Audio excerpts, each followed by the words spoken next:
In the attendance dashboard, users could clock in or clock work from home here. And once they do, the break, lunch, or out buttons will show up here and will essentially color code these business cards in the dashboard. Recent clock in or clock outs for the user will also show up as a table down here. If Attendance Manager is set up in your Microsoft Teams or your Slack, the commands sent to the chat or channel are reflected on this dashboard. This view will provide that insight or visibility to the service manager or the dispatcher or the company's stakeholder on where everybody's at. So technicians will clock in or clock out, and all of the keywords that are available to them show up in the options under the Basic tab.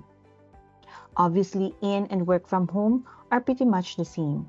They just change the color on how your users appear in the dashboard. For on-site, you can use this status for technicians that are doing on-site services, so it's gonna be nice and easy to find them. For the PTO status, this will essentially just let the supervisor or the dispatcher know that someone requested for a time off. You can customize your view of the dashboard with the filters. The manager filter to only show members assigned to a particular manager, and the member filter to only show a selected member or group of members.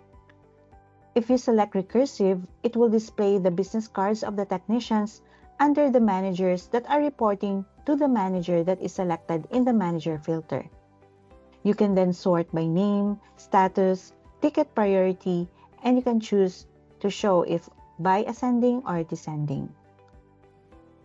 The business card displays the name and job title of the technician, the manager's name, the attendance status and duration in which the technician has been in that status, and the ticket details, such as the ticket number and time spent.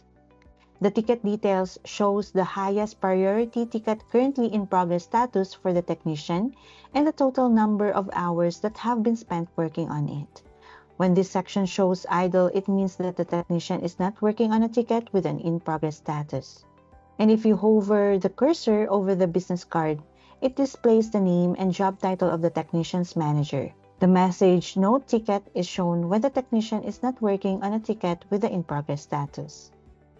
The Attendance Manager has ready-to-use dashboards that give insight into employee attendance and status in real time. These dashboards record exact work hours so you can accurately calculate utilization for every team and employee. The attendance record is a dashboard that shows all the log time record of all your members, where you can create a report filtered by date, by team, and by member, and you can export as a PDF or a CSV file. Members can request time adjustments, and managers can approve requests from this dashboard. The Attendance Summary dashboard shows the total number of hours worked in the past week, last 7 days, this month, and last month. It also shows the summary of the total hours late and the number of hours spent on breaks and overtime work. You may then apply filter by team and by date and export this report in CSV and PDF formats. The Attendance Summary by employee is similar to the Attendance Summary dashboard, except that this will only show data for an employee or multiple employees selected in the technician filter.